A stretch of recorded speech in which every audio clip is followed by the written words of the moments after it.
हरे कृष्णा। तो आप सबका स्वागत है आज के इस सत्र में। आज हम करने जा रहे हैं 11th चैप्टर 9 श्लोका से।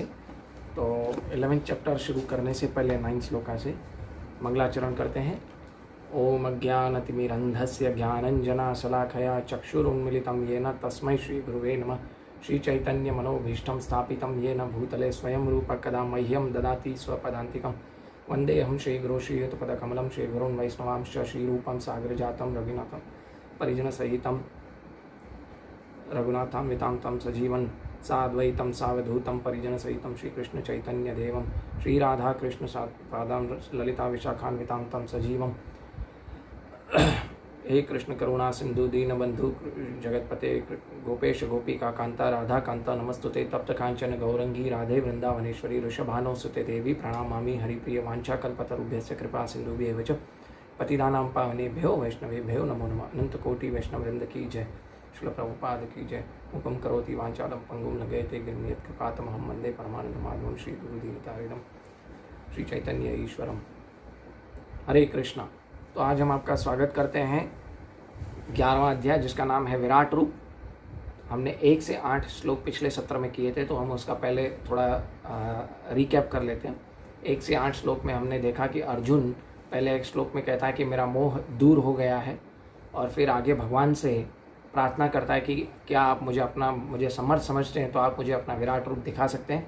और हमने ये भी एक्सप्लेन किया था श्रील प्रभुपाद के परपट से कि विराट रूप एक्चुअली अर्जुन जो है वो देखने के लिए लालायित नहीं था, परंतु उसको कोई भी इच्छा नहीं थी, परंतु वो आगे आने वाली जनरेशन के लिए एक स्टैंडर्ड सेट कर रहा था कि जिसकी कोई भी अपना ध्रुत व्यक्ति अपने आप को ईश्वर का अवतार मानेंगे या ईश्वर बताएंगे, भगवान बताएंगे, तो उनका एक कंडीशन रखा है अर्जुन ने कि वो क्या विराट रूप दिखा सकते हैं, तो वही उन्हें भगवान माना जाए। और दूसरा कि हमने देखा कि ये जो विराट रूप है ये भगवान का टेम्पररी रूप है, ये कहीं एग्जिस्ट नहीं करता, वो भगवान ने सिर्फ दिखा के उसी तरह समेट लिया था। परंतु भगवान का जो द्विभुज श्याम सुंदर रूप है वो ही एक्चुअली जो है भगवान का असली रूप है। ठीक है, तो आज हम 9वें श्लोक से स्टार्ट करते हैं। 9वें श्लोक में संजय क्या कह रहे हैं कि संजय ने कहा, हे राजा, इस प्रकार कहकर महायोगेश्वर भगवान ने अर्जुन को अपना विश्व रूप दिखलाया। फिर 10वें और 11वें श्लोक में कहते हैं कि अर्जुन ने इस विश्व रूप में असंख्य मुख, असंख्य नेत्र तथा असंख्य आश्चर्यमय दृश्य देखे। यह रूप अनेक दैवी आभूषणों से अलंकृत था और उनके दैवी हथियारे उठाए हुआ था। यह देवी मालाएं तथा वस्त्र धारण किए था और उस पर अनेक दिव्य सुगंधियां लगी थी। सब कुछ आश्चर्यमय, तेजमय, असीम तथा सर्वत्र व्याप्त था। फिर 12वें श्लोक में कहते हैं, 12वें और 13वें श्लोक में हम पढ़ते हैं कि यदि आकाश में हजारों सूर्य एक साथ उदय हो तो प्रकाश शायद परम पुरुष के इस विश्व रूप से तेज की समता कर सके, यानी शायद कर सके समता, यानी भगवान का जो रूप है हजारों करोड़ों सूर्य से भी ज़्यादा तेजवान है। ठीक है, उस समय अर्जुन भगवान के इस विश्व रूप से एक ही स्थान पर स्थित हजारों भागों में विभक्त ब्रह्मांड से अनंत अंशों को देख सका। तो अभी 14वां श्लोक जो है वो बहुत ही इंपॉर्टेंट है, इसको हम थोड़ा समझने की कोशिश करेंगे कि अर्जुन कहता है कि ततः विस्मय विष्टो हष्टारोमा धनंजय प्रणम्य शीरसा देवम कृतांजलि भाषत। यानी संजय क्या कह रहे हैं, देखिए, तब मोहग्रस्त अर्जुन एवं आश्चर्यचकित रोमांच हुए अर्जुन ने प्रणाम करने के लिए मस्तक झुकाया और वह हाथ जोड़कर भगवान से प्रार्थना करने लगा। अभी वो अर्जुन से प्रार्थना करने जगह इसमें एक शब्द आता है विस्मय या विष्टो। विस्मय या विष्टो यानी आश्चर्यचकित हो जाना। आश्चर्यचकित क्यों हो गया अर्जुन भगवान का विराट रूप देख के? पहले तो इसका है ना परेशान हो गया, मतलब विस्मित क्यों हो गया, परेशान क्यों होगा? क्योंकि उसका जो भगवान के साथ संबंध था, है ना, विराट रूप देखा ना जब भी भगवान का उसने, तो उसका संबंध चेंज हो गया। संबंध चेंज हो गया का मतलब है कि ऐसा नहीं, उसका जो संबंध था मित्रता का था, उसका मित्रता छोड़ के अभी भगवान के साथ जो संबंध था उसके प्रति आदर बहुत ज़्यादा बढ़ गया। परंतु ऐसा नहीं है कि उसके प्रति आदर बढ़ गया तो उसका मित्रता का संबंध जो है वो कम हो गया, नहीं। मित्रता का जो संबंध है वो हमेशा रहता है। भगवान के साथ 12 प्रकार का संबंध बनाया जाता है, जिसमें 5 मुख्य संबंध है। कौन कौन से 5 मुख्य संबंध है? शांत्य, दास्य, साख्य, वात्सल्य, माधुर्य। ठीक है, तो जैसे ये देखिए, ये 5 संबंध, मुख्य संबंध आप भौतिक जगत में भी है ना। किसी के साथ न्यूट्रल रहते हैं तो शांत संबंध होता है हमारा, किसी का हम नौकरी करते हैं, किसी का हम दास बन जाते हैं। ठीक है, साख्य, हम बहुत लोगों से मित्रता करते हैं, है ना। वात्सल्य, माँ और बेटे का रिलेशनशिप वात्सल्य का है। और माधुर्य रस, जो कहते हैं कि जो भौतिक माधुर्य रस है वो पति पत्नी के बीच में, बॉयफ्रेंड गर्लफ्रेंड के बीच में होता है। ये 5 मुख्य रस हैं।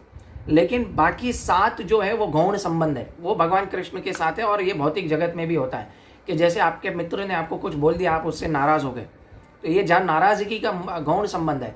तो नाराजगी थोड़ी देर के लिए रहती है, फिर क्या उसका मुख्य स्वरूप जो संबंध है वो हमारा भगवान के साथ कौन सा हो जाता है? अपने मित्र के साथ मित्रता का संबंध हो जाता है। तो इसी प्रकार अर्जुन का जो अभी जो विस्मय जो संबंध था, और जो उनका विराट रूप के जो उनके साथ संबंध बना, वो संबंध कौन सा था? वो संबंध एक्चुअली गौण संबंध है। तो मित्रता का तो जो संबंध है वो हमेशा रहता है, जो नित्य है, परमानेंट है भगवान के साथ, है ना। जैसे आप देखिए, आप हमें भगवान की एक लीलाओं में दिखता है, दामोदर लीला में, कि दामोदर लीला में होता है कि जब भी माता है, यशोदा मैया है, जो भगवान के ऊपर क्रोध करती हैं, ठीक है, तो वो क्रोध का जो रिलेशन है वो गौण रिलेशन है भगवान के साथ। तो वो गौण रिलेशन क्या रहता है? थोड़ी देर के लिए रहता है, फिर थोड़ी देर के बाद क्या, फिर से वात्सल्य रस और भगवान के साथ उनका स्थापित हो जाता है। जैसे गोपियां हैं, ठीक है, गोपियां कभी कभी घरों से माखन चुराते थे भगवान श्री कृष्ण। तो वो क्या है, जो जब भी गोपियां उनके ऊपर गुस्सा होती थी तो क्या करती थी कि उनके ऊपर है ना क्रोध करती थी भगवान कृष्ण के ऊपर। लेकिन धीरे बाद में ऐसा जो उनका जो माधुर्य रस था वो तो हमेशा रहता, वो मित्रता माधुर्य रस जो है वो हमेशा रहता है। तो इससे पता चलता है इस श्लोक से कि जो भगवान के साथ अर्जुन का जो मित्रता का संबंध है वो सदैव है। ठीक है, मतलब इस श्लोक से हमें एक मेन पॉइंट सीखने को ये मिलता है कि अर्जुन का जो मित्रता का संबंध है वो ज़्यादा ऊपर है ना। हमारा जैसे किसी माँ के साथ, जो यशोदा मैया के साथ जो भगवान कृष्ण का संबंध था वो ज़्यादा ऊपर था। जो थोड़ी देर के लिए क्रोध किया वो है ना, वो निम्न संबंध है, वो गौण संबंध है। और अगर हम ये कहें कि अर्जुन पहले अज्ञानी था और विराट रूप पे देख के ज्ञान हो गया उसको, तो फिर आगे जाके हमें पता चलेगा कि अर्जुन फिर से भगवान को बोलता है कि हे भगवान, मुझे आपका द्विभुज श्याम सुंदर अपना ओरिजिनल स्वरूप दिखाएं। तो इससे एक सिद्धांत समझ में आता है कि जो भगवान का विराट स्वरूप है वो जो है वो है ना, भगवान का विराट स्वरूप वो है ना एक्चुअली टेम्पररी है। तो इससे पता चलता है कि जो अर्जुन का जो ज्ञान था वो एक्चुअली मित्रता वाला संबंध था। और अज्ञान में अगर वो अज्ञान से ज्ञान पर जाता तो भगवान को फिर से जो संबंध है मित्रता का संबंध या द्विभुज संबंध, द्विभुज रूप दिखाने के लिए क्यों बोलता? अगर कहीं पे प्रकाश आ जाए, अंधेरा हो और प्रकाश आ जाए, तो क्या हम वहाँ पे फिर से अंधेरा चाहते हैं? नहीं चाहते। इसी तरह अर्जुन जो था वो पहले से ही ज्ञान में था, परंतु उसने विराट रूप देखा तो वो उसको ज्ञात हो गया कि मेरा असली संबंध तो भगवान के साथ जो है वो कृष्ण के साथ, वो मेरा मित्रता का है। तो इसी तरह हमें भी पता लगना चाहिए कि जो इससे हमें पता चलता है कि अगर वो अज्ञान में होता, अज्ञान से ज्ञान में आता, है ना, विराट रूप से ज्ञान में आ जाता, तो वो भगवान को फिर से द्विभुज रूप दिखाने के लिए नहीं बोलता। तो इससे पता चलता है कि भगवान का जो द्विभुज रूप है वो परमानेंट है, श्याम सुंदर रूप परमानेंट है, ना कि भगवान का जो है ना स्वरूप, जो भगवान का कौन सा बोलते हैं, जो विराट रूप है वो टेम्पररी है। इस बहुत सारे तात्पर्यों में एक्चुअली इसमें एक और चीज़ है कि भगवान इसमें तात्पर्य में श्रील प्रभुपाद भी ये 12 संबंधों के बारे में बताते हैं। एक बार दिव्य दर्शन हुआ नहीं कि कृष्ण तथा अर्जुन का पारस्परिक संबंध तुरंत बदल गए। अभी तक कृष्ण तथा अर्जुन मैत्री संबंध था, किंतु दर्शन होते ही अर्जुन आदर पूर्वक प्रणाम करने लगा और हाथ जोड़कर कृष्ण से प्रार्थना कर रहा था। तो है ना, ये इतना बड़ा तात्पर्य रखने की ये छोटे से श्लोक में क्या जरूरत थी श्रील प्रभुपाद की? तो श्रील प्रभुपाद हमेशा अपने लेक्चर्स में कहते हैं कि यहाँ तात्पर्यों में भी श्रील प्रभुपाद खुद प्रैक्टिकल बताते हैं कि अगर हम प्रचार करते हैं किसी के साथ, किसी को भगवान श्री कृष्ण के बारे में प्रचार करते हैं, भगवत गीता का प्रचार करते हैं, तो उसको सही वस्तु तो बता रहे हैं हम, परंतु उसके साथ क्या है, उसकी जो गलत वस्तु हैं उसको हमें काटना पड़ेगा, क्योंकि वो गलत धारणा में रहेगा तो वो सही वस्तु को एक्सेप्ट नहीं कर पाएगा। तो प्रचार का मतलब ये होता है कि आप ना केवल उसको सही वस्तु बताएं, परंतु उसके साथ उसकी जो गलत वस्तुएं, जो अपना मनोधर्म लेके घूम रहा है, उसको काट के उसको सही वस्तु देनी है। हम उसको ये कहें नहीं तुम ये भी करो और ये भी करो तो है ना ठीक है, नहीं, भौतिक और आध्यात्मिक दोनों चीज़ें एक साथ नहीं चल सकती। तो इससे हमें पता चलता है कि श्रील प्रभुपाद ने जितने भी तात्पर्य लिखे हैं उन सब तात्पर्यों में आप अगर डिटेल से स्टडी करेंगे श्रीमद् भगवद गीता और भागवतम में, तो श्रील प्रभुपाद ने सही वस्तु को बतलाया है और साथ साथ में गलत वस्तुओं को काटा भी है ना। तो हमें इससे पता चलता है कि जो अर्जुन है वो ज्ञान में ऑलरेडी था और उसका संबंध इसलिए बदल गया, उसने विराट रूप देखा, वो गौण संबंध है। आगे बता रहे हैं श्रील प्रभुपाद के शास्त्रों में 12 प्रकार के संबंधों का उल्लेख किया है, ये सब कृष्ण के में निहित है। यह कहा जाता है कि दो जीवों के बीच, देवताओं के बीच या भगवान के बीच तथा भक्त के बीच पारस्परिक आदान प्रदान होने वाले संबंधों के सागर हैं। यानी 5 मुख्य मैंने संबंध बताए, फिर उसके गौण संबंध होते हैं 7 संबंध। ठीक है, अभी हम अगले श्लोक में क्या है, अर्जुन क्या कहता है 15वें श्लोक में कि अर्जुन ने कहा, भगवान कृष्ण में आपके शरीर में सारे देवताओं तथा अन्य विविध जीवों एकत्र देख रहा हूं। मैं कमल पर आसीन ब्रह्मा, शिवजी तथा समस्त ऋषियों एवं सर्पों को देख रहा हूं। तो यहाँ पे एक सिद्धांत स्टेट होता है कि जब भी विराट रूप भगवान ने दिखलाया तो उसने उसमें ये दिखाया कि शिवजी भी हैं, ब्रह्मा जी भी हैं, सबको दिखा रहे हैं, है ना, सबको भगवान ने दिखाया। और तो इससे क्या स्थापित होता है कि भगवान जो श्री कृष्ण है उन सभी देवी देवताओं से ऊपर है, इवन शिव जी और ब्रह्मा जी से भी। पर यहाँ पे एक और वस्तु आती है, मृषिम सर्वानुरागम्श्च दिव्यान, दिव्य सर्पों को देख रहा हूँ। तो इसको तात्पर्य को हम पढ़ेंगे ना, हम दिव्य सर्प पढ़ेंगे और तात्पर्य श्रील प्रभुपाद का नहीं पढ़ेंगे तो हमें पता नहीं चलेगा कि दिव्य सर्प की बात क्या हो रही है।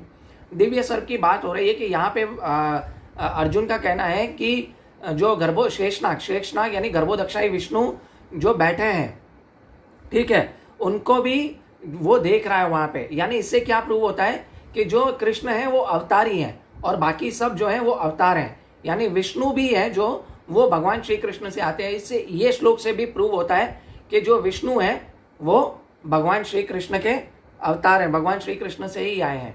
तो बहुत सालों को लोगों की गलत धारणा होती है कि जो कृष्ण है वो विष्णु के अवतार है, तो इस श्लोक से आप प्रूव कर सकते हो। और इसी अध्याय का 5वां श्लोक है, उसमें अभी भगवान मैंने बताया था, क्या बताया था 5वें श्लोक में कि नाना विधान दिव्यानी नाना वर्णानी कृति न च, यानी दिव्य देवी देवता में जो आते हैं वो शिव जी आते हैं, विष्णु आते हैं। तो ठीक है, इससे हमें पता चलता है जो वो गर्भोदक्षाई विष्णु के बारे में बात कर रहे हैं। इसमें बताएंगे श्रील प्रभुपाद बता रहे हैं, अर्जुन ब्रह्मांड की प्रत्येक वस्तु देखता है, अतः वह ब्रह्मांड के प्रथम प्राणी ब्रह्मा तथा दिव्य के सर्प रूप को, जिस पर गर्भोदक्षाई विष्णु ब्रह्मांड के अगोतल में शयन करते हैं, देखता है। इस तरह शयशय्या नाम नाग के वासुकी भी कहते हैं, अन्य सर्पों को भी वासुकी कहा जाता है। अर्जुन गर्भोदक्षाई विष्णु से लेकर कमल लोक स्थित ब्रह्मांड के शीर्ष भाग को, जहां ब्रह्मांड के प्रथम जीव ब्रह्मा निवास करते हैं, देख सकता था। इसका अर्थ यह है कि अर्जुन आदि से अंत तक सारी वस्तुएं अपने रथ पर में एक ही स्थान पर बैठे बैठे देख सकता था। यह सब भगवान कृष्ण की कृपा से ही हो रहा था। ये हमें एक्चुअली समझ में नहीं आएगा जब तक हम भगवान श्री कृष्ण की हमारे ऊपर कृपा होगी, और जब तक हम किसी अशुद्ध भक्त की संगति में नहीं आएंगे। फिर 16वें श्लोक से 30वें श्लोक तक भगवान अर्जुन जो है भगवान श्री कृष्ण के जो विराट रूप है उसमें क्या क्या देखा वो बताता है। तो हम 1-2 श्लोक पढ़ेंगे, उसमें बताया कि हे वीरेश्वर, हे विश्वरूप, मैं आपके शरीर में अनेक हाथ, अनेक पेट, मुंह तथा आंखों को देख रहा हूँ। सर्वत्र फैले आप जो सर्वत्र फैले हैं, जिनका कोई अंत नहीं। आप में अनंत न अंत दिखता है, न मध्य और न आदि दिखता है। और उसमें फिर बताता है कि मैं देख रहा हूँ कि भीष्म पितामह सारे कौरव आपके मुंह में कुचले जा रहे हैं। ये 30वें श्लोक तक अर्जुन सब कुछ ये वर्णन कर रहा है। तो आइए हम आते हैं 31वें श्लोक पे कि अर्जुन क्या कह रहा है, हे देववश, कृपा करके मुझे बतलाइए कि इन सब उग्र रूप में कौन है, आप कौन हैं। मैं आपको नमस्कार करता हूँ, कृपा करके मुझ पर प्रसन्न हो। मैं आप आदि भगवान है, मैं आपको जानता हूँ, क्योंकि मैं नहीं जान पा रहा कि आपका प्रयोजन क्या है। अभी अर्जुन यहाँ पे ये पूछ रहा है कि आपका प्रयोजन क्या है। प्रयोजन मतलब कि आप एक्चुअली मुझसे करवाना क्या चाहते हैं। एक्चुअली 32वें श्लोक में क्या कह रहा है, भगवान ने कहा समस्त जगतों को, श्री भगवान उवाच, है ना, कालो अस्मि लोकक्ष कृत प्रवृद्धो, है ना, लोकांस महर्तुम यह प्रवृत्तः ऋते अपि त्वाम न भविष्यतिम सर्वे यो अवस्थता प्रत्यनिकेषु योद्धाः।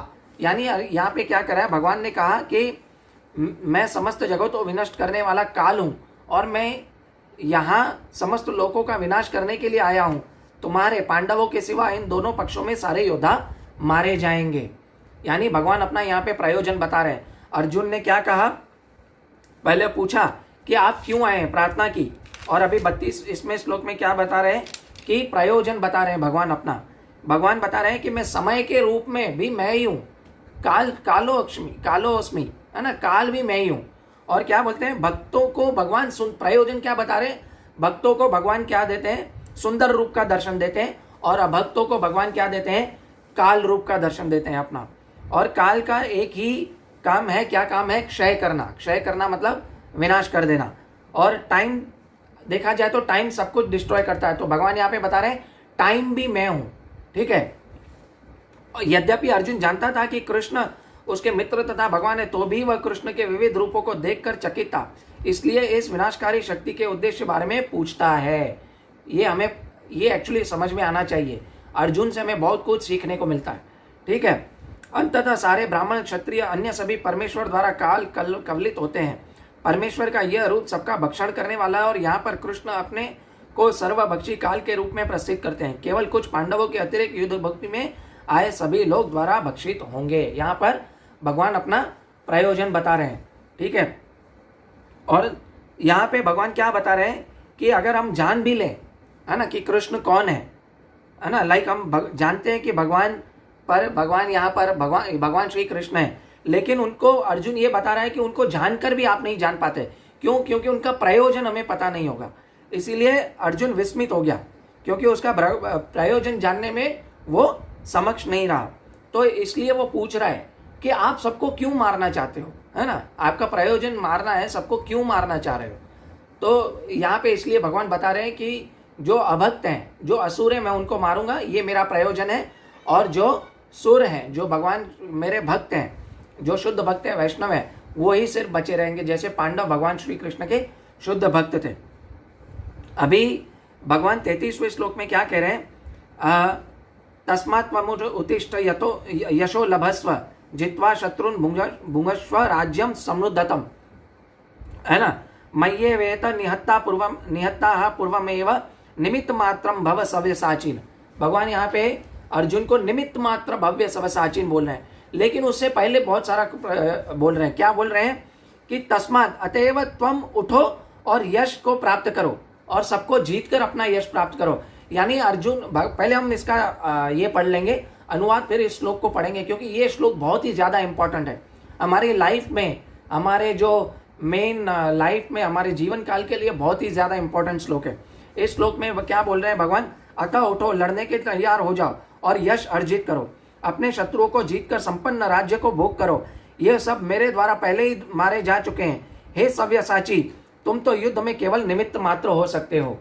अभी यहाँ पे भगवान एक क्वालिटी बता रहे हैं, अपनी क्वालिटी कौन सी बता रहे हैं, कि मैं तुमसे प्रेम करता हूँ, हालांकि मैंने सबको मार लिया है ऑलरेडी, परंतु तुम निमित्त मात्र बनो, सव्यसाची निमित्त मात्र भव, है ना, तुम निमित्त मात्र भव, निमित्त बनो, तुम इनको अपने बाणों से मार दो, इनके मृत शरीर पर बाण मार दो, और क्या करो, यश ले लो, है ना। भगवान अपना प्रेम दिखा रहे हैं। क्या दिखा रहे हैं यहाँ, भगवान अपने भक्त को श्रेय दे रहे हैं कि यश तुम लो और तुम जीतो, तुम्हारा नाम होगा। यहाँ भगवान उनको यश दे रहे हैं, श्रेय दे रहे हैं। कि भगवान ये भी कह सकते थे, इनको मैंने मार लिया, तुम ये मत समझना कि मैंने मारा है, लेकिन भगवान यहाँ कह रहे हैं मैंने मार तो लिया है इनको, परंतु तुम यश लेना, तुम इसका श्रेय लेना। भगवान अपने भक्तों को क्रेडिट देते हैं, वैसे ही भगवान भक्त भी जो है भगवान को पूरा क्रेडिट देते हैं। तो यहाँ पे भगवान, है ना, एक्चुअली अर्जुन को क्रेडिट देना चाहते हैं और कह रहे हैं कि तुम ये सुख भोगो, यश भोगो। अर्जुन को हालांकि ये यश भोगने की कोई इच्छा नहीं थी, हमने पहले अध्याय में देखा था, परंतु भगवान उसको यश भोगने के लिए दे रहे हैं, क्योंकि भगवान चाहते हैं कि उनके भक्त का राज हो, ताकि जो प्रजा है वो सुखी रह सके और सब भगवान की भक्ति कर सके, है ना। और अगर आप देखें तो एक एक प्रसंग आता है महाभारत में, जब भी महाभारत का युद्ध खत्म होता है तो अर्जुन समझता है मैंने मारा, है ना, भीम समझता है मैंने बहुत लोगों को मार दिया, है ना, युधिष्ठिर महाराज समझते हैं मैंने मारा सबको। तो इतने बाहर पेड़ से हंसने की आवाज़ आती है। क्या हंसने की आवाज़ आती है? वहाँ पे बर्बरिक था जो भीम का आई थिंक पोता था, हाँ भीम का पोता था, है ना, घटोत्कच का पुत्र था भीम का पोता था। तो भीम का पोता हंस रहा होता है, तो सब लोग उसके पास जाते हैं और बोले क्या हुआ, तुमने एक्चुअली सबको नहीं मारा है, मैं जिस आंखों से देख पा रहा था वो सुदर्शन चक्र जो है भगवान का, वो सबको मार रहा था, तुमने तो किसी को भी नहीं मारा, तुम अपने को श्रेय नहीं लो। लेकिन भगवान श्री कृष्ण क्या है, अर्जुन को श्रेय देते हैं और भक्त जो है अपने भगवान को श्रेय देते हैं। जैसे इसमें एक और एग्जाम्पल आता है भगवान श्री कृष्ण की गोवर्धन लीला। अगर आप देखें भगवान श्री कृष्ण ने गोवर्धन लीला की तो अपने बाएं हाथ की छोटी उंगली में, है ना, मशरूम की तरह गोवर्धन को उठाया। लेकिन वहाँ पे क्या हुआ, जो बहुत सारे जो लोग बैठे थे ना, उनके सखा बंदी, वो क्या सोच रहे थे, भगवान श्री कृष्ण को बोल रहे थे कि आप थोड़ा, है ना, आराम करो, अभी हम इसको उठाएंगे। तो भगवान श्री कृष्ण मन में सोच रहे थे आप उसको उठाएंगे, कैसे उठा सकते हो, हाँ, मैं ये थोड़ा सा निकालूंगा तो आप हिलने लगेगा।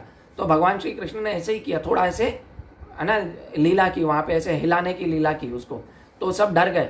तो भगवान श्री कृष्ण को भक्त क्या कर रहे थे, ऐसा करो आप भी उठाओ, आप थक गए होगे तो इसके साथ साथ हम अपनी डंडियाँ, है ना, लग देते हैं, तो है ना हम भी उठाएंगे आपके साथ। तो भाई जब ये सब हो गया, इंद्र का सब हो गया, सब कुछ घमंड टूट गया, उसके बाद भगवान ने क्या किया, भक्तों को श्रेय दिया, अपने मित्रों को, सखाओं को श्रेय दिया, गोपियों को श्रेय दिया कि आप नहीं होते तो मैं ये उठा नहीं पाता। हालांकि उन्होंने उठाया नहीं था, लेकिन फिर भी भगवान श्री कृष्ण जो है वो अपने भक्तों को क्या करते हैं कि श्रेय देते हैं हर वस्तु का। और यहाँ पे एक और आता है सव्यसाची निमित्त मात्र, यानी सव्यसाची यानी एक्सपर्ट, है ना। अर्जुन जो है बाण चलाने में एक्सपर्ट था, इसलिए अर्जुन को भगवान श्री कृष्ण ने चुना कि इन असुरों का वध करने के लिए, है ना। और निमित्त मात्र बनो, और निमित्त मात्र बनो, मेरे निमित्त मात्र बनो, ये तो मैंने कर लिया है। जैसे भगवान श्री कृष्ण ने योजना बना ली थी श्रील प्रभुपाद के टाइम पे कि कोई व्यक्ति होगा जो वेस्टर्न कंट्रीज में जाके मेरे नाम का प्रचार करेगा, हरि नाम संकीर्तन का प्रचार करेगा। श्रील प्रभुपाद को क्या निमित्त मात्र बना दिया था, लेकिन श्रील प्रभुपाद सव्यसाची थे। सव्यसाची मतलब श्रील प्रभुपाद ने क्या किया, वेस्टर्न कंट्री में प्रचार करने से पहले वृंदावन में 30 साल प्रचार किया, उनका एक भी शिष्य नहीं बना, एक बना वो भी शायद लड़ झगड़ से उनके चला गया। लेकिन वृंदावन में वो टाइम पे श्रील प्रभुपाद इंग्लिश में प्रचार कर रहे थे, तो श्रील प्रभुपाद ने पूरी तैयारी की थी, एक्सपर्ट बन गए थे, 30 साल उन्होंने प्रचार किया। श्रील प्रभुपाद तो एक सेकंड भी भगवान कृष्ण भावनामृत रहे बिना नहीं रह सकते थे, तो वो एक्सपर्ट बन गए थे, तो इसलिए भगवान श्री कृष्ण ने उनको चुना, ठीक है। और ऐसे एक्सपर्ट को भगवान चुनते हैं अपना कार्य पूरा करने के, निमित्त मात्र चुनने के लिए, है ना। तो इसीलिए इससे हमें क्या पता चलता है कि निमित्त मात्र वही बन सकता है जिसने प्रैक्टिस की हो, जिसने प्रचार वही कर सकता है जिसने आचरण किया हो अपनी लाइफ में, जो एक्सपर्ट हो, ठीक है। वो कोई ऐसा ऐरा गहरा व्यक्ति आके प्रचार नहीं कर सकता, निमित्त मात्र उसी को भगवान बनाते हैं जो सव्यसाची हो। तो इसमें हम देखेंगे श्लोक में कि श्रील प्रभुपाद सव्यसाची और निमित्त मात्र का क्या अर्थ बताते हैं। हालांकि मैंने आपको डिटेल में बता दिया है। सव्यसाची का अर्थ है कि जो युद्ध भूमि में अत्यंत कौशल के साथ तीर छोड़ सके। देखिए एक्सपर्ट, अत्यंत कौशल यानी एक्सपर्ट। इस प्रकार अर्जुन एक युद्ध का पटु योद्धा होने के संबोधित किया गया है, जो अपने शत्रुओं को तीर मारकर मौत के घाट उतार सकता है। और निमित्त मात्र यानी केवल कारण मात्र, यह शब्द अत्यंत महत्वपूर्ण है। संसार भगवान की इच्छा अनुसार गतिमान है। अल्पज्ञ पुरुष यह सोचते हैं कि प्रकृति बिना किसी योजना के गतिशील और सारी सृष्टि आकस्मिक है। ऐसे अनेक तथाकथित विज्ञानी हैं जो सुझाव रखते हैं कि संभवतः ये हो सकता है, इस प्रकार शायद या हो सकता है, ये प्रश्न ही नहीं उठता। बहुत सारे बोलते हैं ना ये प्रकृति ऐसे ही चल रही है। हमने पिछले सत्र में क्या देखा, भगवान अर्जुन भगवान को बोलता है आपका विराट रूप दिखाओ। लेकिन क्यों दिखाओ, मैं देखना चाहता हूं कि आप सृष्टि के अंदर हैं और सृष्टि कैसे चला रहे हैं। तो विराट रूप इसलिए उसने दिखाया। और दूसरा, ध्रुत लोगों को बताने के लिए, स्टैंडर्ड सेट करने के लिए कि जो भी अपने आप को भगवान कहे तो उसको हमें कहना है कि आप अपना विराट रूप दिखाइए। अभी 34वें और 35वें श्लोक में देखते हैं, द्रोण, भीष्म, जयद्रथ, कर्ण तथा महान योद्धा पहले से ही मेरे द्वारा मारे जा चुके हैं, अतः उनका वध करो, तनिक भी विचलित न हो। तुम केवल युद्ध करो, युद्ध में तुम अपने शत्रुओं को परास्त करोगे। भगवान ने यहाँ गारंटी दे दी कि तुम युद्ध में अपने शत्रुओं को परास्त करोगे। 35वें श्लोक में क्या कह रहा है संजय ने धृतराष्ट्र से कहा, हे राजा, भगवान के मुख में इन वचनों को सुनकर कांपते हुए अर्जुन हाथ जोड़कर बारंबार नमस्कार किया। फिर उसने भयभीत होकर अवरुद्ध स्वर में कृष्ण से इस प्रकार कहा। अभी अर्जुन ने कृष्ण से क्या कहा सुनते हैं। अर्जुन ने कृष्ण से कहा, अर्जुन ने कहा, हे ऋषिकेश, आपके नाम के श्रवण संसार से सारा श्रवण संसार हर्षित होता है और सभी लोग आपके प्रति अनुरक्त होते हैं। यद्यपि शुद्ध पुरुष आपको नमस्कार करते हैं, किंतु असुर गण भयभीत होते हैं, इधर उधर भागते। यह ठीक ही हुआ है। यानी पहली लाइन क्या है कि आपके नाम के श्रवण से सारे संसार हर्षित और सभी लोग आपके प्रति अनुरक्त हो चुके हैं। यहाँ पे अर्जुन संकीर्तन की बात कर रहा है, नाम संकीर्तन की। भगवान श्री कृष्ण का नाम संकीर्तन के लिए अर्जुन यहाँ पे बात कर रहा है और भगवान का यहाँ पे बता रहा है कि ये ठीक ही हुआ है। असुरगण आपको देख के इधर उधर भागते हैं। यानी भगवान है ना, सबके लिए एक जैसे नहीं है, एक जैसे हैं। हवा पानी सबको देते हैं, खाना सबको देते हैं, सब कुछ करते हैं। लेकिन यहाँ पे एक अर्जुन सिद्धांत सेट कर रहा है। क्या सेट कर रहा है? बता रहा है हमें कि भगवान अच्छे लोगों के साथ अच्छे हैं और बुरे लोगों के साथ बुरे हैं। ठीक है, भगवान पक्षपात नहीं करते हैं। जैसे एक राजा है, राजा के राज्य में अच्छा कोई करेगा तो उसको रिवॉर्ड मिलेगा और जो क्राइम करेगा उसको क्या होगा? उसको सजा मिलेगी। तो राजा क्या पक्षपात करता है? नहीं, राजा उसके कर्मों के हिसाब से उसकी सजा देता है। तो इसी प्रकार भगवान श्री कृष्ण जो परम पिता है, परम राजा है ना, पुरुषोत्तम है, वो क्या करते हैं? वो हमें है ना पक्षपात नहीं करते हैं, लेकिन अच्छे के साथ असुरों के साथ असुरों जैसा व्यवहार उनके साथ ऐसे करते हैं और जो भगवान का जो भक्त है उसके साथ अच्छा व्यवहार करते हैं।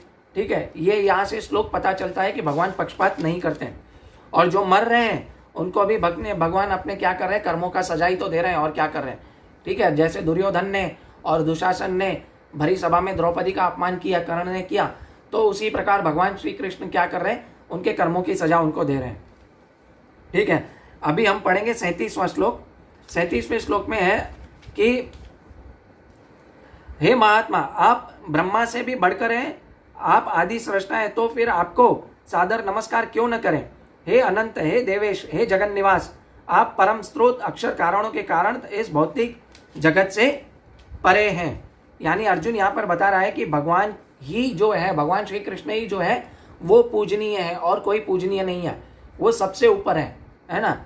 बाकी सुप्रीम को मानना, सुप्रीम की पूजा करना और सुप्रीम की सेवा करना, ठीक है, सिर्फ सुप्रीम को मानना ये बात अलग है, लेकिन भगवान श्री कृष्ण सुप्रीम है ये मानना, उनकी पूजा करना और उनकी सेवा करना ये बात अलग है। ठीक है, बहुत लोग मानते हैं कि श्री कृष्ण है ना जो सुप्रीम है, लेकिन पूजा किसी और की भी करते हैं।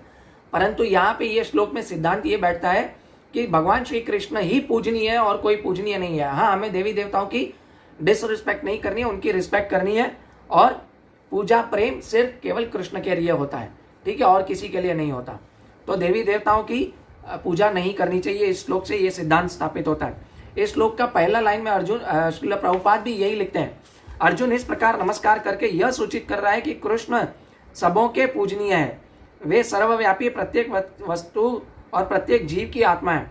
अर्जुन कृष्ण को महात्मा कहकर संबोधित करता है, जिसका अर्थ है कि वे उदार तथा अनंत है। अनंत का मतलब कि ऐसा कुछ भी नहीं जो भगवान की शक्ति और प्रभाव से आच्छादित न हो। इससे समझ में आता है कि देवेश का अर्थ क्या है कि वे समस्त देवताओं और के नियंता है ना, देवताओं और सबसे ऊपर है। इसीलिए ये श्लोक से ये पता चलता है कि भगवान श्री कृष्ण जो है वो है ना सबसे ऊपर है और सिर्फ भगवान श्री कृष्ण ही पूजनीय है।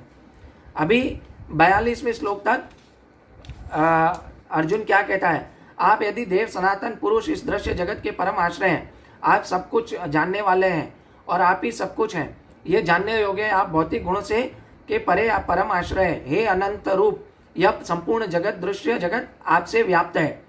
आप ही वायु है, परम नियंता भी है। आप ही अग्नि है, जल है तथा चंद्रमा है। आप ही ब्रह्मा जीव है, जीव ब्रह्मा है और आप परम पिता हैं। आपको 1000 बार नमस्कार करता हूँ, पुनः पुनः नमस्कार करता हूँ। अभी हम आते हैं 43rd श्लोका पे। ठीक है, ये भगवान की स्तुति कर रहा है, भगवान के बारे में बता रहा है। अभी भगवान के बारे में बताने के बाद क्या कर रहा है अर्जुन? यहाँ पे 43, 44 और 45 में एक भगवान के जो दर्शन करते हैं हम, वो भगवान के दर्शन करने का स्टैंडर्ड सेट करता है। देखते हैं कैसे। ठीक है, इस चर तथा अचर संपूर्ण दृश्य जगत के जनक हैं। आप परम पूज्य महान आध्यात्मिक गुरु हैं, न तो कोई आपके तुल्य है न ही कोई आपके समान हो सकता है। हे अतुल शक्ति वाले प्रभु, आप तीनों लोगों आपसे बढ़कर कोई कैसे हो सकता है। और फिर क्या बोल रहा है कि अरे आप प्रत्येक जीव द्वारा पूजनीय भगवान है, अतः मैं घेर कर सादर प्रणाम करता हूँ और आपकी कृपा से याचना करता हूँ।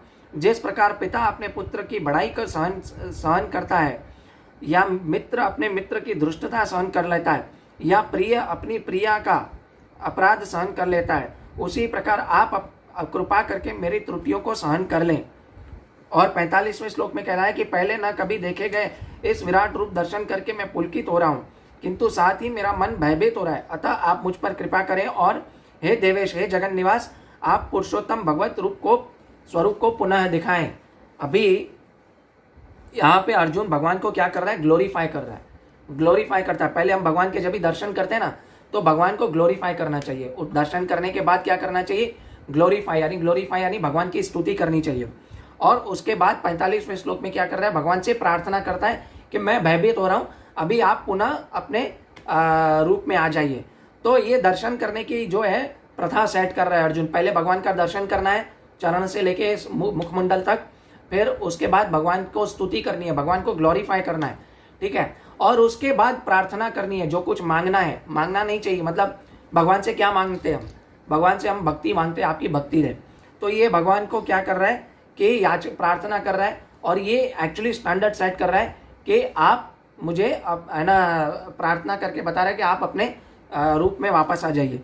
लेकिन उससे पहले भगवान क्या कर रहे हैं कि पहले तो हमें अगर भगवान की स्तुति नहीं आती, ग्लोरिफिकेशन नहीं आता, तो कोई भीष्म स्तुति पढ़ लेनी चाहिए, कुंती स्तुति पढ़ लेनी चाहिए। कुछ लोग याद करके हमें भीष्म स्तुति और कुंती स्तुति चाहे पूरी ना आए, लेकिन हमें पढ़नी चाहिए, ठीक है। भले आपको संस्कृत श्लोक ना आए, लेकिन उसका हिंदी अनुवाद भी पढ़ के आप भगवान को बता सकते हैं। अभी अर्जुन यहाँ प्रसन्न भी हो रहा है और विचलित भी हो रहा है ना, दोनों हो रहा है, क्योंकि वो इस भगवान के विराट रूप का आदि नहीं है, इसके लिए वो भयभीत हो गया सब कुछ देखते। तो अभी वो भगवान श्री कृष्ण के चतुर्भुज का दर्शन चाहता है, पहले नारायण रूप का, है ना। जो इस श्लोक से कहेंगे कि नारायण, बहुत सारे लोग है ना ये कहेंगे नारायण लोक, है ना, जो नारायण जो है वो सुप्रीम है। लेकिन इसको खंडन करने के लिए 46 श्लोका में पता चल जाएगा अर्जुन ने चतुर्भुज को दर्शन करने के लिए क्यों कहा, ये भी पता चल जाएगा, ठीक है। तो 46 श्लोका में क्या कह रहे हैं कि हे विराट रूप, हे सहस्त्रभुज भगवान, मैं आपके मुकुटधारी चतुर्भुज का दर्शन करना चाहता हूँ, जिसमें आप चारों हाथ में शंख, चक्र, गदा तथा पद्म धारण किए हुए हैं। मैं उसी रूप को देखने की इच्छा करता हूँ।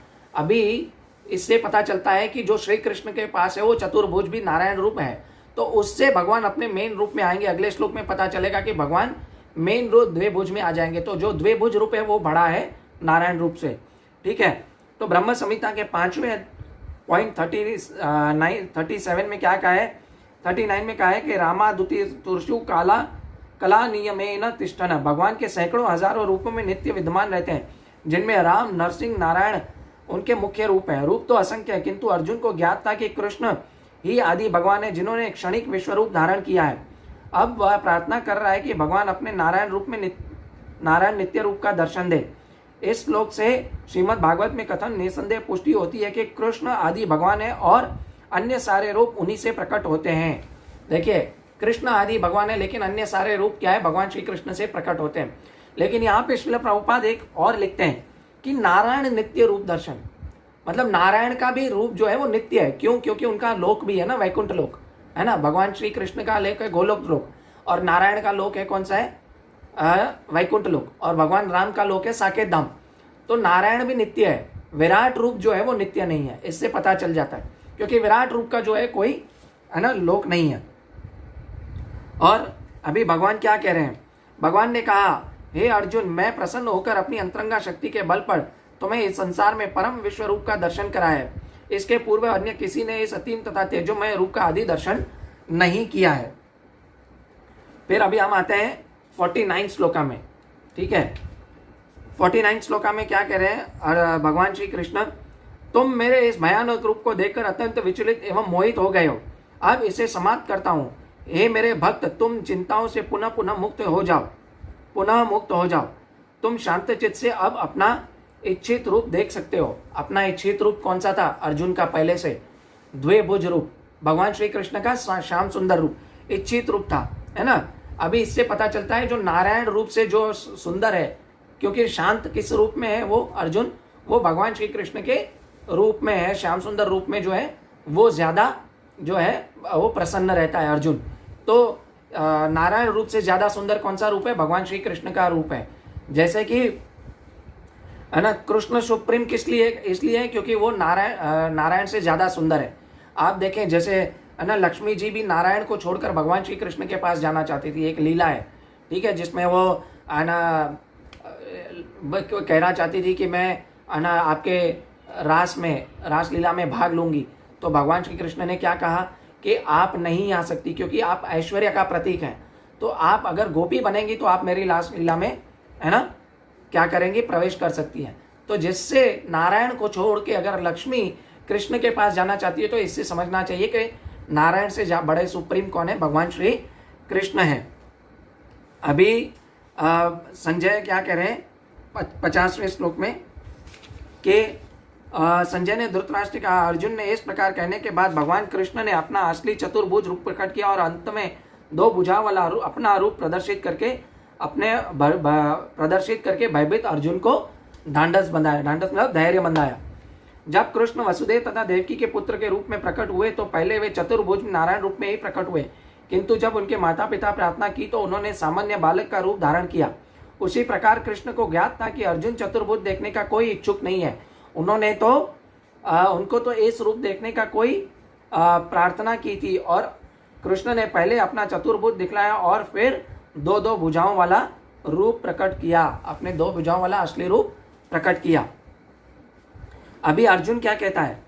जब अर्जुन ने कृष्ण को आदि रूप में देखा, आदि रूप कौन सा बोला मैंने अभी? ये भगवान श्री कृष्ण का द्विभुज रूप वाला।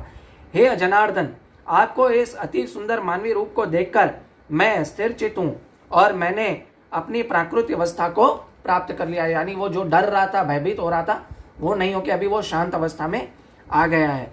लेकिन अभी भगवान क्या कह रहे हैं? यहाँ पे भगवान क्या कह रहे हैं 52वें श्लोक में?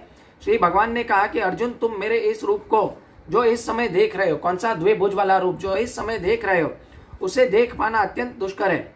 यहाँ तक कि यह देवता भी अत्यंत प्रिय हो रूप में हो तो देखने का ताक में रहते हैं। अभी यहाँ पे एक प्रश्न उठता है, भगवान क्या कह रहे हैं कि ये मेरा जो द्विभुज वाला श्याम सुंदर रूप है वो देखना अत्यंत दुष्कर है। वो क्यों? है ना, वो दुर्योधन भी देख रहा था, है ना, कर्ण भी देख रहा था, सब लोग देख रहे थे, वो अत्यंत दुष्कर क्यों है? असुर लोग भी तो देख रहे थे। तो लेकिन फिर क्या है, उसमें दृष्टि में फर्क है। वो भगवान को भगवान न मान के एक सामान्य पुरुष मानते थे, है ना। 9वें अध्याय के 11वें श्लोक में भगवान क्या कहते हैं? अवजानन्ति मां मूढ़ा मानुश्रीम तनुमाश्रितम परम भावम अजानन्तो मम भूत महेश्वरम। श्रील प्रभुपाद भी एक्चुअली यही श्लोक कोट कर रहे हैं। मैंने प्रवचन देने से पहले सोचा मैं ये परपट में ये श्लोक कोट करूंगा, लेकिन बाद में देखा तो श्रील प्रभुपाद ने भी यही श्लोक कोट किया है इस परपट में। क्या कोट किया है कि अब है ना, जो भगवान श्री कृष्ण को एक सामान्य पुरुष मानते हैं, है ना। दुर्योधन तो जब भगवान संधि करने गए थे, शांति प्रस्ताव लेने गए थे, दुर्योधन तो भगवान श्री कृष्ण को बांधना चाह रहा था। मूर्ख है वो, क्योंकि वो उनको सिर्फ एक ग्वाला समझा था। शिशुपाल भी क्या था, वो भगवान श्री कृष्ण को अपना शत्रु मानता था और वो उसको ग्वाला समझता था और उनको 100 गालियां देता था हमेशा। तो उसी प्रकार जो असुर है वो भगवान श्री कृष्ण को भगवान नहीं मान के एक साधारण मनुष्य मानते हैं, तो इसलिए उनके लिए वो दुष्कर है ये रूप देखना। इससे हमें समझ में आता है। फिर 53वें श्लोक में क्या कहते हैं भगवान कि ना हम वेदेन तपसा न दाने न चेजा शक्य एवं विदो दृष्टुम दृष्टमावनिम माम यथा। अभी भगवान यहाँ पे है ना एक स्टैंडर्ड स्थापित कर रहे हैं। आप ना वेद से मुझे जान सकते हो, तुम अपने दिव्य नेत्रों से जिस रूप का दर्शन कर रहे हो, न उसे विद्याधन से, न कठिन तपस्या से, न दान से, न पूजा से जाना जा सकता है। कोई भी इस साधन द्वारा मेरे उस रूप को नहीं देख सकता। अभी इसमें 2 प्रश्न उठते हैं। यहाँ पे पहले भगवान ने इसको क्यों कहा तुम अपने दिव्य नेत्रों का जो नेत्रों से दर्शन कर रहे हो? तो हमने परसों हमने जो क्लास ली थी तो उसमें हमने क्या बताया था, जो भगवान श्री कृष्ण ने विराट रूप देखने के लिए अर्जुन को दिव्य रूप दिया था, दिव्य नेत्र दिए थे, वो एक्चुअली लोअर दिव्य थे, भगवान उसको कोई हायर चीज नहीं दे रहे थे, वो इस श्लोक से पता चल जाता है। तो भगवान अर्जुन जो था उसके पास ऑलरेडी दिव्य नेत्र थे, क्योंकि वो भगवान को श्री कृष्ण रूप में देख रहा था और भगवान मान रहा था उनको, है ना। तो इससे पता चल, ये एक और है जिससे पता चलता है कि जो भगवान श्री कृष्ण का जो विराट रूप है वो टेम्पररी है ना। और भगवान यहाँ पे दूसरा चीज ये बता रहे हैं, ना तो भगवान के वेदा अध्ययन से, न तपस्या से, न ज्ञान से, है ना, और न दान से, न पूजा से जाना जा सकता है। तो भगवान को कैसे जाना जा सकता है ना। तो भगवान को एक कैसे जाना जा सकता है उसको हम पता करेंगे कि भगवान कह रहे थे भक्त्या त्वा अनन्या शक्य अहम वेद विदो अर्जुन ज्ञातुम दृष्टुम तो तत्वेन प्रवेशुम च परंतप। हे परम तप, केवल अनन्य भक्ति द्वारा मुझे समझा जा सकता है। देखिए अनन्य भक्ति, अनन्य मतलब अविभिचारेण भक्ति, माम च वयो अभिचारेण भक्ति योगेन सेवते स गुणान समते एतान ब्रह्म भूयाय कल्पते। यानी मुझे सिर्फ और सिर्फ क्या भक्ति द्वारा जाना जा सकता है और किसी चीज द्वारा नहीं जाना जा सकता। जिस रूप में मैं तुम्हारे साथ खड़ा हूं, इस रूप में मेरा साक्षात दर्शन किया जा सकता है। यानी भगवान श्री कृष्ण का द्विभुज रूप का हम भगवान कृष्ण का दर्शन कर सकते हैं केवल भक्ति से। ठीक है, केवल इस विधि से तुम मेरे ज्ञान के रहस्य को जान सकते हो। यानी प्रवेश तुम यानी क्या है, ज्ञान के रहस्य को जान सकते हो भगवान श्री कृष्ण के। यानी जो लोग भगवान श्री कृष्ण को वेद पाठ, है ना, वेद पाठ करके हम ज्यादा से ज्यादा कहाँ पहुंचेंगे कि ब्रह्म भगवान एक निराकार स्वरूप में पहुंच जाएंगे। ठीक है, और ध्यान करके हम भगवान का जो परमात्मा स्वरूप है वो जान सकेंगे। लेकिन भक्ति द्वारा है वो सिर्फ और सिर्फ हम भगवान श्री कृष्ण के द्विभुज का दर्शन कर सकेंगे। भगवान कहते हैं ना भगवद गीता में कि मैं तुम्हारे साक्षात सामने खड़ा होऊंगा, तुम मुझे देख सकोगे इन नेत्रों से, क्योंकि ये नेत्र क्या बन जाएंगे, दिव्य बन जाएंगे, है ना। अभी 55वें श्लोक में क्या कहते हैं कि इसका 54वें श्लोक का एक्चुअली परपट बहुत बड़ा है, आप पढ़िएगा। अब मैंने आपको शॉर्ट में पूरा समझा तो लिया है। 55वें श्लोक में भगवान श्री कृष्ण कहते हैं मत कर्म कुन मत परमो मत भक्त संग वर्जित निर्वैर सर्वभूतेषु यशमामेति पांडव। यानी हे अर्जुन, जो व्यक्ति सकाम कर्मों तथा मनोधर्म के कलमश से मुक्त होकर मेरी शुद्ध भक्ति में तत्पर रहता है, जो मेरे लिए कर्म करता है, जो मेरे ही जीवन का लक्ष्य समझता है और जो प्रत्येक जीव से मैत्री भाव रखता है, वह निश्चय ही मुझे प्राप्त करता है। अभी यहाँ पे क्या कह रहे हैं कि इस श्लोक में भगवान बता रहे हैं कि अनन्य भक्ति क्या है। पहले श्लोक में क्या बताया कि अनन्य भक्ति भाव से मुझे आप जान सकते हैं। तो अभी भगवान यहाँ पे 55वें श्लोक में बता रहे हैं, हमें सिखा रहे हैं कि अनन्य भक्ति है क्या, है ना। मत कर्म कुन्मत परम मत भक्त संग वर्जित निर्वैर सर्वभूतेषु यशमामेति पांडव। यानी जो व्यक्ति शास्त्रों का अध्ययन करता है ना, और वो मनोधर्म से मुक्त हो जाता है। यहाँ पे बता रहे हैं ना कि सकाम कर्म तथा मनोधर्म के कर्म से मुक्त हो चुका है। यानी वो अपने मनोधर्म, अपने मन मना ढंग से भगवान की पूजा नहीं करता, वो शास्त्रों के हिसाब से भगवान की पूजा करता है, भगवान की भक्ति करता है। ठीक है, मन मना ढंग से नहीं करता, मनोधर्म से मेरे लिए कर्म करता है। यानी कर्म के फल जो है भगवान को अर्पित करता है ना। अपने भौतिक जो लौकिक कार्य भी हैं वो भगवान के साथ जोड़ देता है। ठीक है, जीवन का लक्ष्य, यानी जीवन का लक्ष्य पूजा लाभ प्रतिष्ठा नहीं है उसका। जीवन का लक्ष्य है वो भगवान श्री कृष्ण को प्राप्त करना, भगवान के लिए जीवन के लिए कर्म करना, भगवान के लिए तत्पर रहना। ठीक है, निर्वैर सर्वभूतेषु का मतलब क्या है, यानी सबके पास मैत्री भाव रखने का मतलब क्या है कि कल्याण के, सबके कल्याण के लिए मैत्री भाव, यानी सब आत्माओं के कल्याण के लिए क्या करेगा, प्रचार करेगा भगवान श्री कृष्ण के जो है ना आदेश का प्रचार करेगा। और इसमें अनन्य भक्ति का एक और उदाहरण आता है जो हमेशा हम देते हैं, अन्य अभिलाषिता शून्यम ज्ञान कर्मादि अनावृतम अनुकूले न कृष्णेनु, है ना, से शीलनम भक्ति रुच्यते। यानी ज्ञान कर्मादि अनावृतम, यानी इस श्लोक में श्रील रूप गोस्वामी का ये श्लोक है भक्ति रसामृत सिंधु से, कि अनन्य भक्ति करना चाहता है, उस पर समस्त प्रकार का भौतिक कल्मश से दूर हो जाता है और उसे ऐसे व्यक्तियों से दूर रहना चाहिए जो सकाम कर्म तथा मनोधर्म से आसक्त हैं, और ऐसी अवांछित संगति तथा भौतिक इच्छाओं से कल्मश से मुक्त होने पर वह कृष्ण को अनुशूलन कर सकता है और शुद्ध भक्ति, उसे ही शुद्ध भक्ति कहते हैं। और इसमें और एक आता है अनासक्त स विषयाम, यानी दूसरे विषयों से अनासक्त हो जाता है और सिर्फ भगवान श्री कृष्ण के योगम युंजन अथार्पय, है ना, निर्बंध कृष्ण संबंधे युक्त वैराग्य उच्यते। यानी हर वस्तु को भगवान श्री कृष्ण से जोड़ता है। मैंने बताया ना आपको, युक्त वैराग्य उच्यते, है ना। या जो फेसबुक है, ट्विटर है, आप यूट्यूब है, जो कुछ भी है वस्तु, उसको आप भगवान के साथ जोड़ो। स्मार्टफोन है, भगवान के साथ जोड़ो। मृदंगा कर रहे हो तो भगवान के साथ जोड़ो। माइक में अगर आप कुछ बोल रहे हो तो भगवान कृष्ण के लिए प्रचार करो, है ना। करताल बजाते हो तो भगवान श्री कृष्ण का कीर्तन करने के लिए करो। यानी आपकी जितनी भी भौतिक सारी वस्तुएं वो भगवान श्री कृष्ण के साथ जोड़ दोगे तो आप कल्मश से दूर हो जाएंगे। और आखिर में एक और श्लोक मुझे याद आ रहा है, सर्व उपाधि विनिर्मुक्तम तत्परत्वेन निर्मलम ऋषिकेन ऋषिकेश शीलनम भक्ति रुच्यते। यानी हम अपनी ऋषि को भगवान कृष्ण ऋषिकेश हैं, उनको अगर हम भगवान की सेवा में लगाएंगे तो क्या होगा कि शीलनम भक्ति रुच्यते, हम उच्च भक्ति के उच्च स्तर को प्राप्त होंगे। लेकिन कैसे? सर्व उपाधि विनिर्मुक्तम। मैं ये शरीर हूँ, मैं इंडियन हूँ, मैं अफ्रीकन हूँ, मैं सो एंड सो हूँ, मैं इसका मालिक हूँ। हम जो ये सर्व उपाधि है वो निकाल देंगे और हमारी इंद्रियों से भगवान श्री कृष्ण की सेवा करेंगे तो हम, है ना, मत कर्म कुन्मत परम मत भक्त संग वर्जिता हो जाएंगे। ठीक है, तो हरे कृष्णा। मैं अपने आज इस प्रवचन को यहीं पे विराम देता हूँ और आगे हम बुधवार को अगला कार्यक्रम करेंगे जो 12वें अध्याय का स्टार्ट करेंगे। तो कृपया मुझसे कुछ भी त्रुटि रहेगी हो तो मुझे क्षमा करें। हरे कृष्ण कृष्ण कृष्ण हरे हरे, हरे राम राम राम हरे हरे। वंशाकल्पतरुभ्यश्च कृपा सिंधुभ्यैव च पतितानां पावनेभ्यो वैष्णवेभ्यो नमो नमः। अनंत कोटि वैष्णव वृंद की जय। श्रील प्रभुपाद की जय। निताय गौर प्रेमानंदे। हरि हरि बोल।